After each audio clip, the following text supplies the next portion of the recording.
Welcome to Injustice Media. I'm your host, Gucci J, and today we're looking into the case of Andrew Milkins, Millinson, yeah. Sorry. Yeah, Andrew Millinson, cleared of rape after serving 17 years in jail for a crime he didn't commit.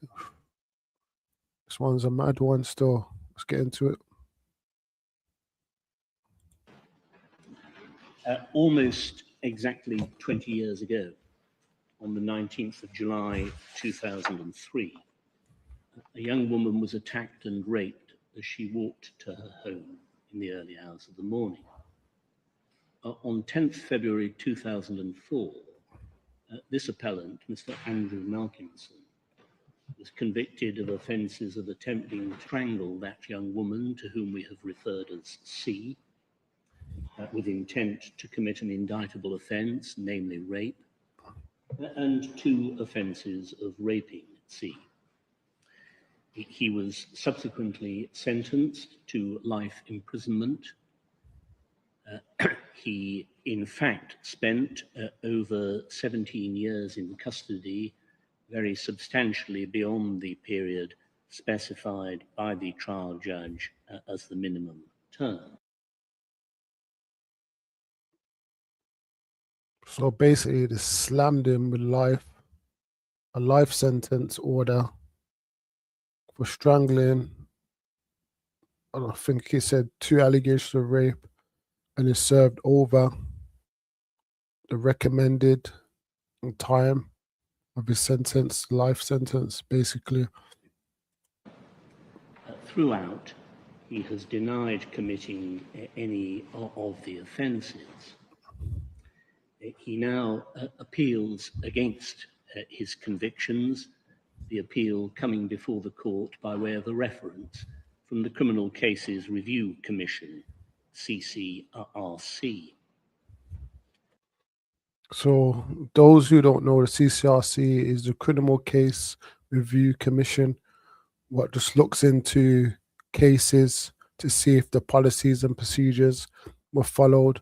They're not there to help the defendant or the prosecution. They're just there as a apparently independent panel to look at if all the policies and procedures were followed, basically. As a result of scientific advances in relation to DNA testing, it became possible in 2022 for tests to be carried out on samples which had been collected during the original police investigation and had been preserved across the years. The outcome of that testing was of twofold importance. First, it gravely weakened the case which the prosecution had presented against Mr. Malkinson at his trial. Secondly, it directly implicated another man to whom we have referred as Mr. B.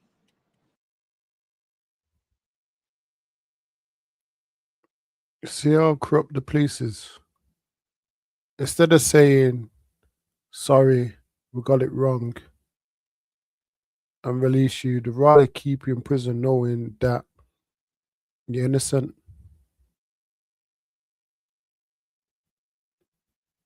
He was arrested, basically, it sounds like he was arrested on a statement from the victim or ID parade, like someone picking him out, like, like a lineup of people, and someone say, oh, it's him, type of thing. There was no CCTV, there was no independent evidence, there was no DNA, because I think back when he was locked up, they didn't have DNA testing. So they've done the testing and someone else's DNA is found on the clothing. It's mad. That development led the CCRC to refer the case to this court pursuant to Section 9 of the Criminal Appeal Act 1995. The first ground of appeal advanced on behalf of Mr. Malkinson reflects the reason which the CCRC gave for their referral. So basically, if the CCRC feels that there was a miscarriage or policies, procedures weren't followed, to refer it back to the Court of Appeal for a single judge to look at it, grant if he's got grounds or not. And then if he has, then he goes to the full courts. If he hasn't, then he can still renew his application to go to the full courts. But it'd be less likely for him to get the conviction overturned if it's not backed by a single judge. And he could restart his sentence, could add years on, give him a fine. If you're appealing with no substance or no grounds, basically. Further grounds 2 to 5, have also been put forward. It is recognised on all sides that this court has a discretion to hear and determine those grounds, even if the appeal will be allowed on ground 1. We're extremely grateful to all counsel for the submissions we have had on all the matters, including those in respect of which the court will need to decide whether to give leave.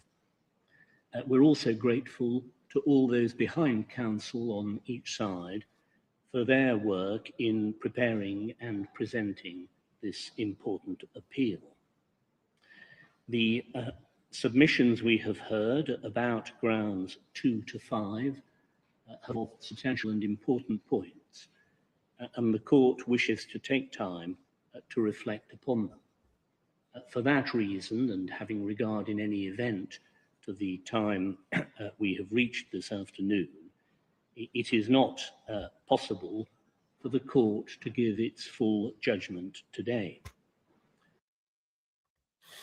That's horrible. You know, when you waited all this time for years and years to come out and prove your innocence, take it to Court of Appeal, all the money, time you spent on the case, and on the day for the judge to say they won't be able to make a judgment today.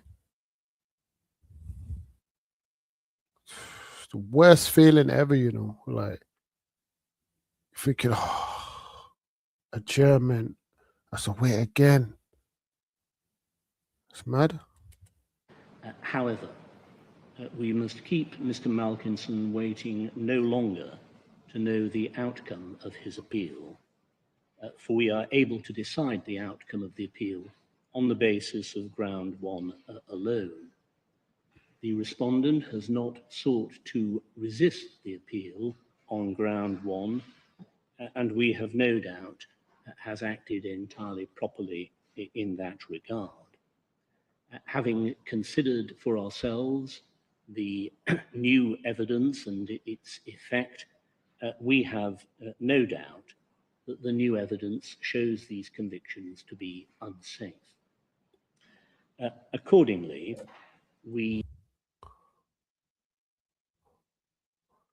So basically, the judge is saying they don't need to reflect or go over everything. They can see by the first ground, which is someone else's DNA was found, that they can see that the conviction is unsafe. That means the conviction is being convicted with shouldn't have been convicted with, basically. So if he was found guilty at trial and charged, that was a mistake. So basically the conviction's unsafe. We formally receive the new scientific evidence as fresh evidence. We allow the appeals against conviction in relation to all the offences, and we quash the convictions. We reserve our judgment. We will give it in writing in due course. So they're basically saying convictions are overturned, they squash the conviction. They give basically the summary and everything in writing, not straight away, but they're going to send it out to the defendant, or should I say the innocent client. In it, we will give our decisions on the issues of leave and, if appropriate, the merits of grounds 2 to 5, and we will state the reasons for all our decisions. But whatever our decisions may be in relation to grounds 2 to 5, the appeal succeeds on ground 1, and so Mr. Malkinson, having waited so many years, you leave the court a free man, no longer subject to the conditions of your life license.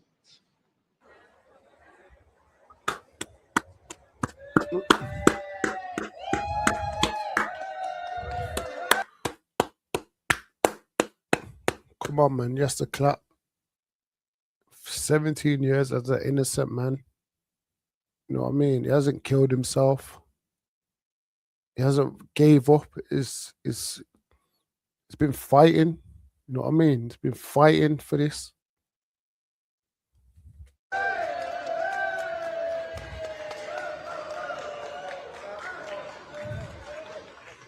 Do you have $100? Because I'm looking for 2,000 believers who are willing to trade one. Sorry about that.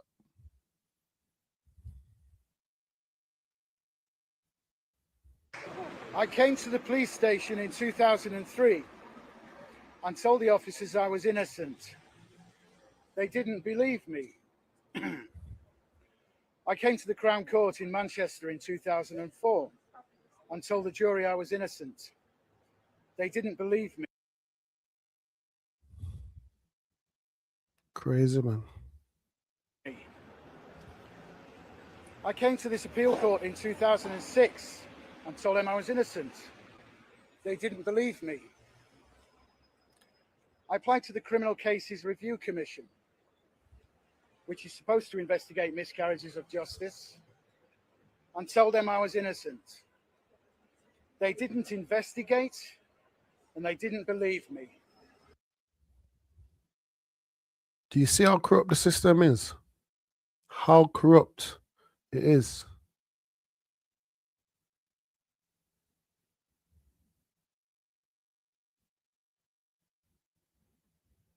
CCRC were meant to look at cases and investigate if procedures, policies were followed, if grounds are suitable, and they didn't do it.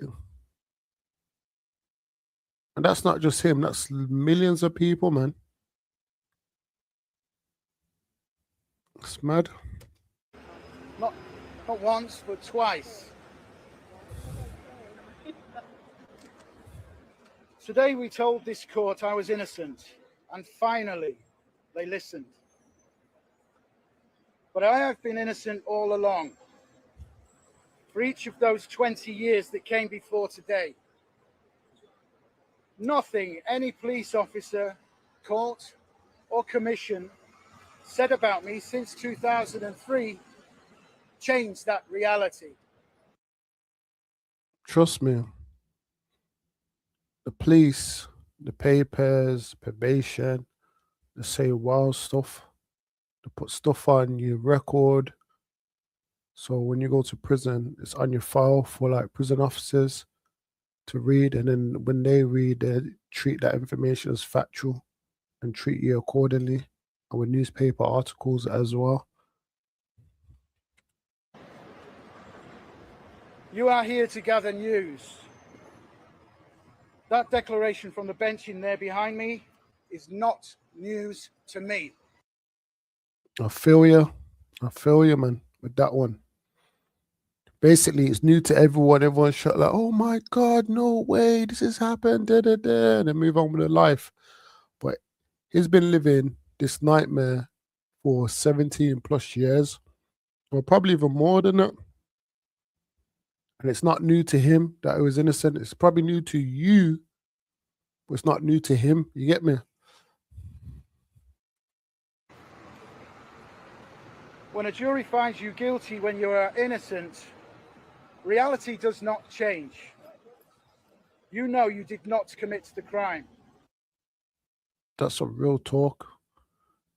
In yourself, in you, you know you didn't do it. You know you didn't commit the crime. You know what I mean? So reality of what they're painting the picture of doesn't change for you. But all the people around you start living in a false fantasy universe and treat you as if you are guilty. The police, prison officers, probation, prisoners, journalists, judges. Basically, it's like the whole world is against you. You know what I mean? You got the papers against you, making mad articles and headlines to sell anything, which most of the information in the articles ain't factual. Then you got the police against you, putting all mad conditions and stuff on you. And then you got the prison officers planning and conspiring, you get me, against you. And then you got prisoners read newspaper articles and hear stories and think, yo, my man's this, you get me? And I try to assault you or murder you in that place.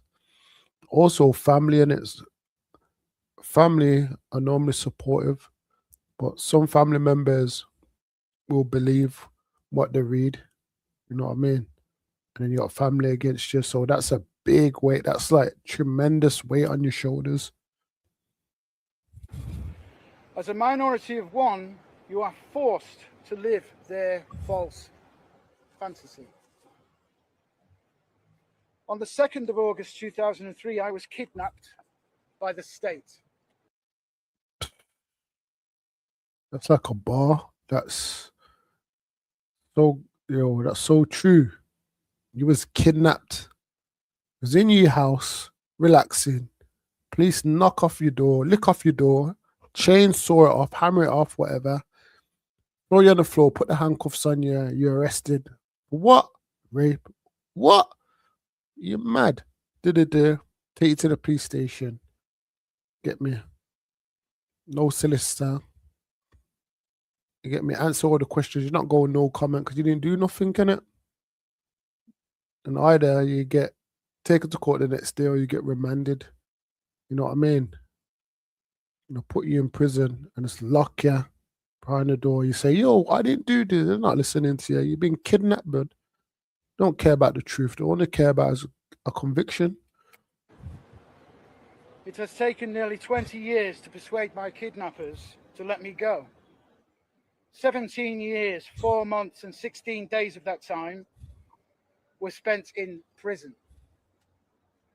At every parole hearing, 17 years, 68 days spent in prison. 365 days in 1 year. Times that by 17. Times that by 17.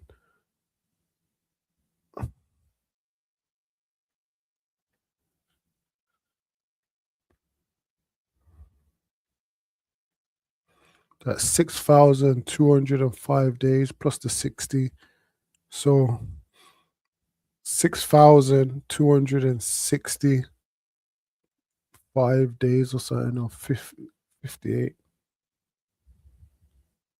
in prison. 23-hour bang up.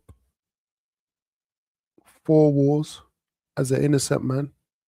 The trauma you go through, unreal.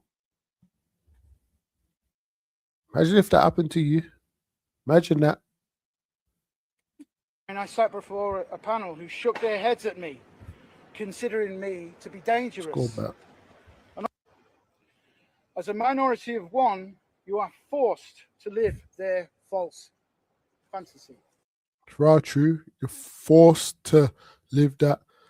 If you don't do these courses, if you don't admit guilt, you're not getting out halfway through your sentence. You're going to keep you in prison. You're going to say you're more risk to the public because you won't admit guilt. That's what they do.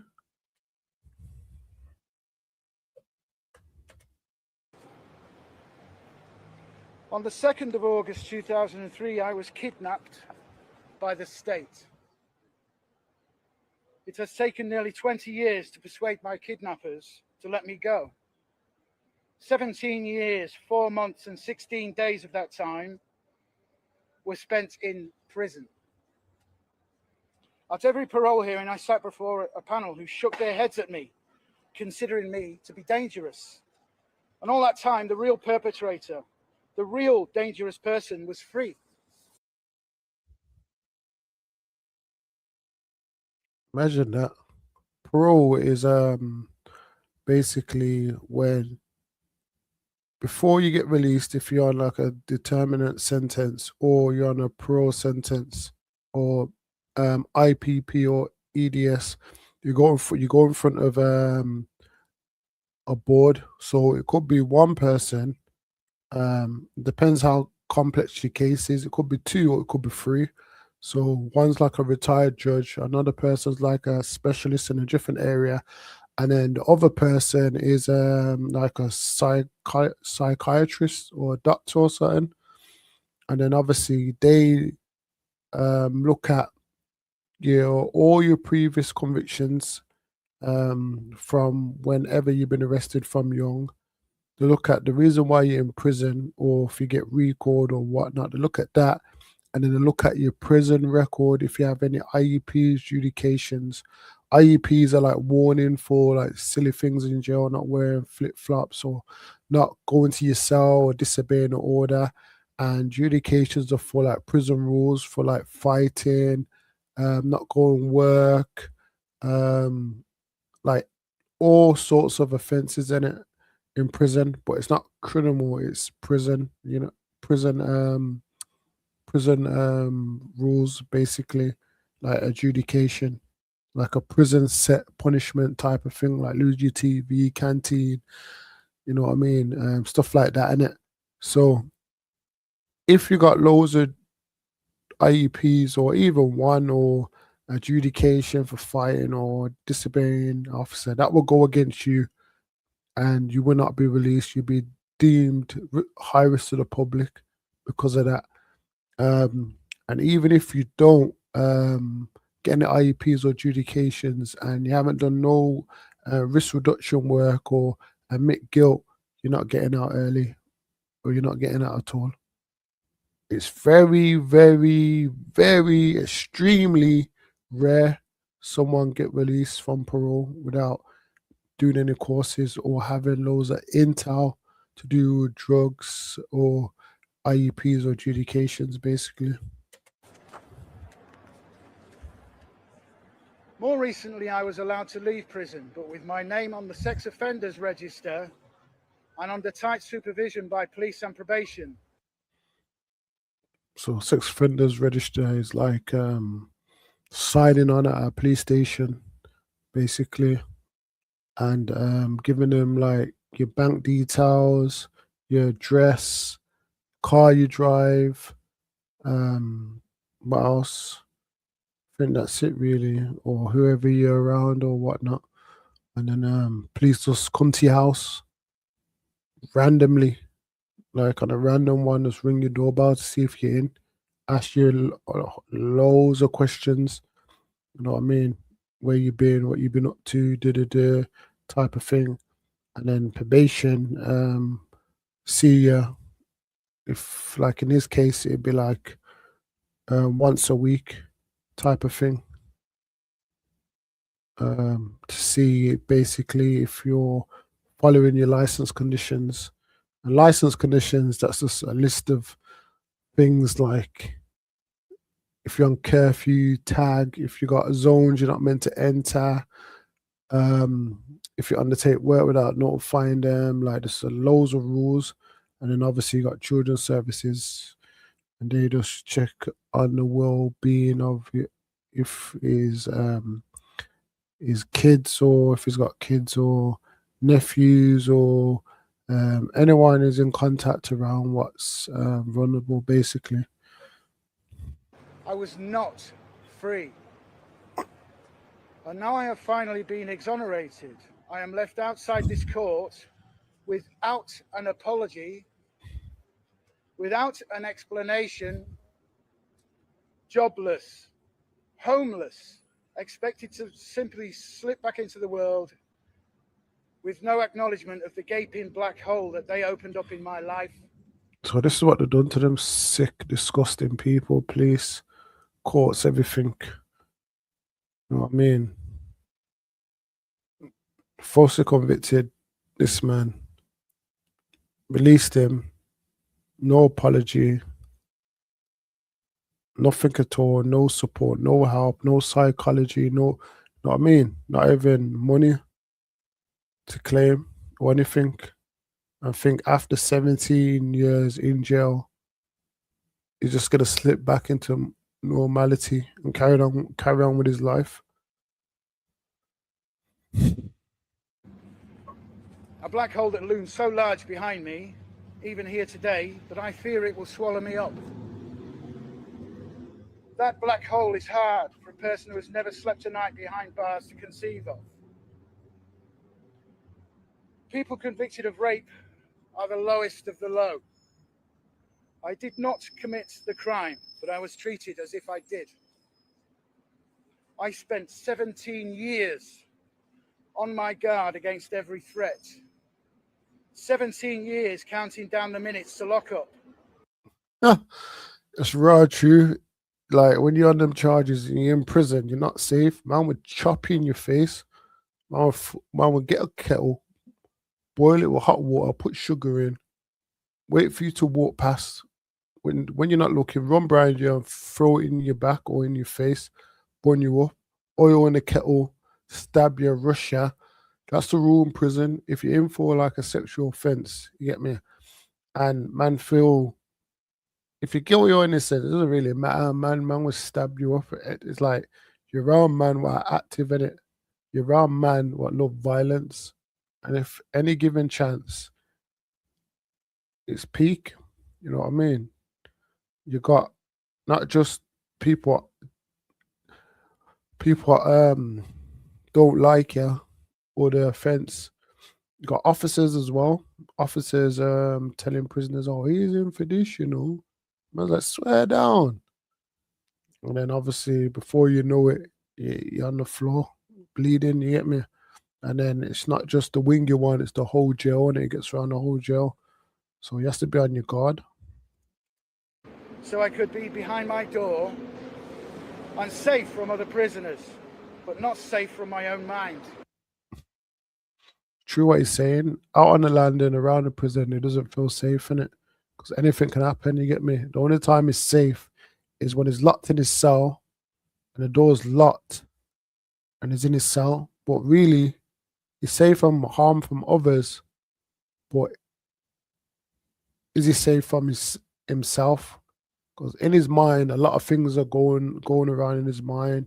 Newspaper articles, police, false conviction, family, prisoners want to get him outside or chatting about him, paranoid, officers going around spreading gossip on it, what police put on his file. It's mad. Imagining I would die there, perhaps murdered in the kitchens by a fellow prisoner. That's real. Because if he's got 17 years, he would have been in like an A cat or high security. And in them prisons, you got weapons, you got knives, you got big pans, you got oil, ghee, anything could be made as a weapon in it, basically. So in his head, he's thinking like one day someone's gonna come and murder me because he's probably been in so much altercations and told so much man is innocent. or left to die of hypoglycemia in my cell in the night, Them cells are cold still. or being driven insane by the system and dying at my own hand. But somehow I lived, told every day that I was a liar. I sought the uncomplicated truths of science and mathematics through the Open University. Don't pay more for the same weight loss medication. At Juniper, we've lowered the prices of our medicated weight loss program, so you don't have to. Sorry about that. Told every day that I was a violent monster. I sought tiny respites through Buddhism and meditation. Told that I was in denial. Look at that, man. I think that's one of his family members behind. Sad, man. Sad. Destroy lives and families.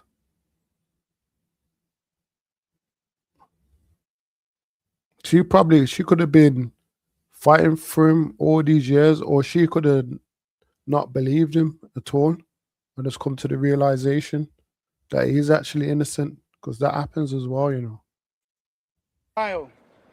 About my offending behavior. I read everything I could about a justice system that was in denial about its mistakes. In denial, man. Since I was arrested in 2003, the police, the prison system, and probation service have been calling me a liar because I denied that I committed the crime. You people are sick bastards, all of you. You know a lot of people are innocent, but you still put them in jail. You still write bullshit on their file. Because, oh, he's been convicted by a jury. Dickheads.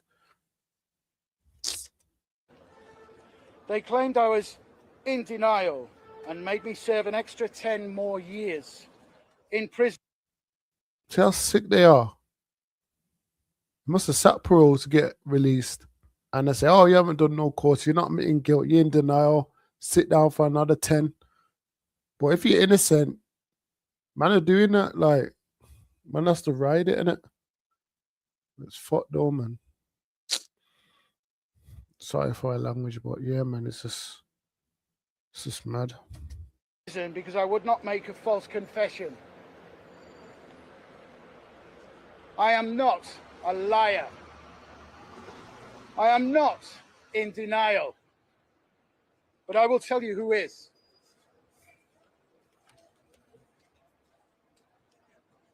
Greater Manchester Police are liars. Liars. And they are in denial. Yeah. Even after this judgment today, I predict we will see them denying responsibility for what happened. We will see them stretching credulity with their excuse making. Greater Manchester Police have been scrambling to cover up how they wrongfully convicted me for 20 years. That's gospel. You knew, like, the police knew he was innocent. The DNA went his, it was someone else's. It was hidden, put in unused material. And you guys knew.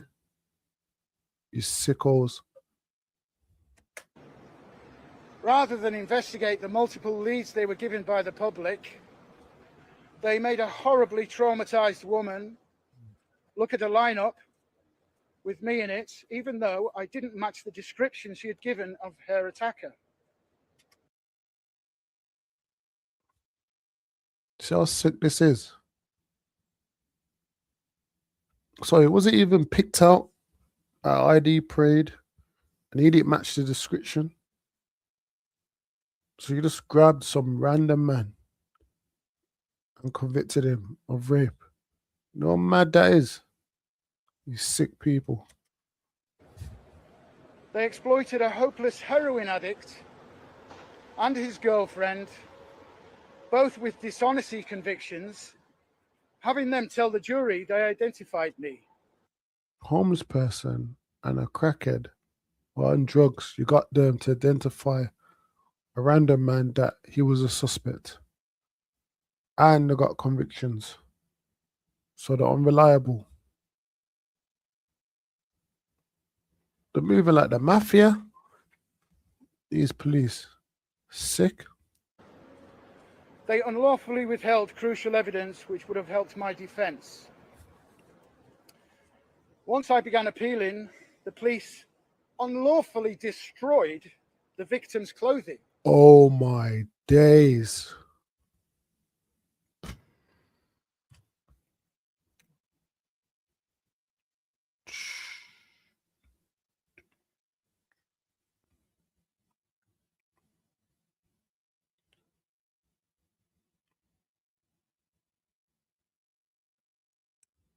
You guys are sick.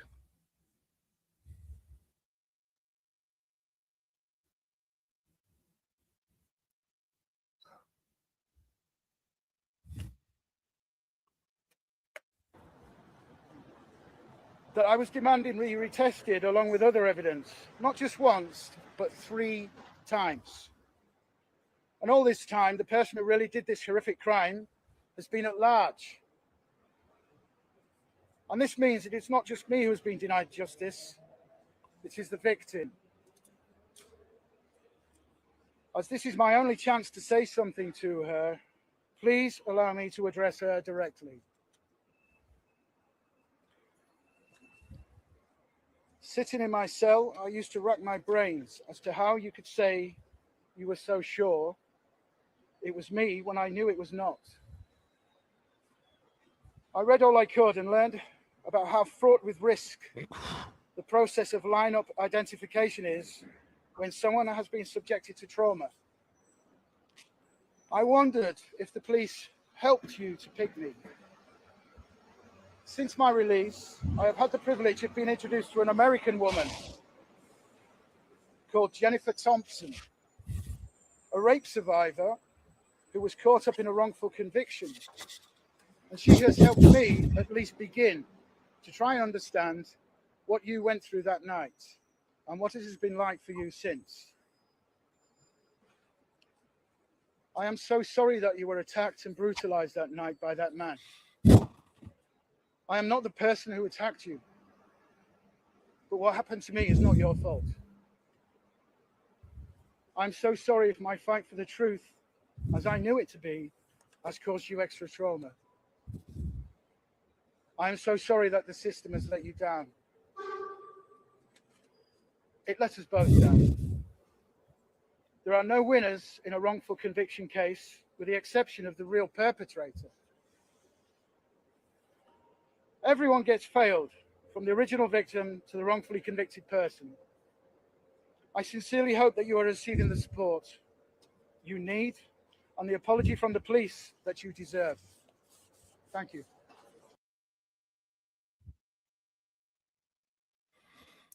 You don't want to hear what the police got to say, you sick people, man.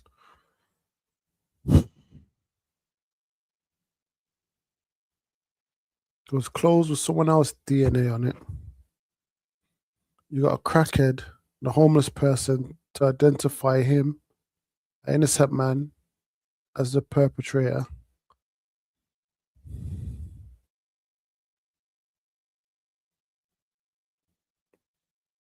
Three times you destroyed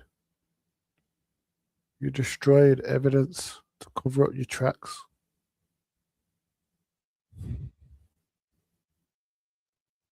I feel sick, you know. There's no one that's going to read this, man.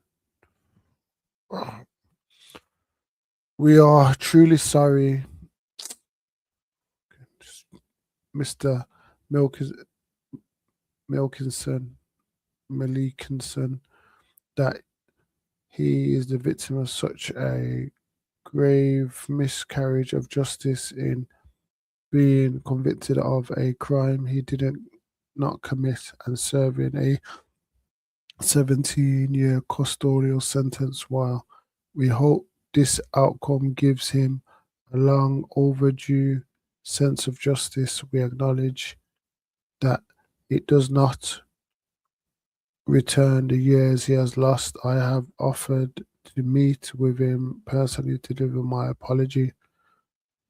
Assistant Chief Constable Sarah Jackson, Great Manchester. You people are sick, so what if he commits suicide in the prison? Or died, or got rushed, or got stabbed up? What if he weren't fighting hard? to overturn and show his truth, to get the conviction overturned. He wouldn't have said nothing. So it's a little too late. Sick people. They're only doing this because obviously the public's outrage.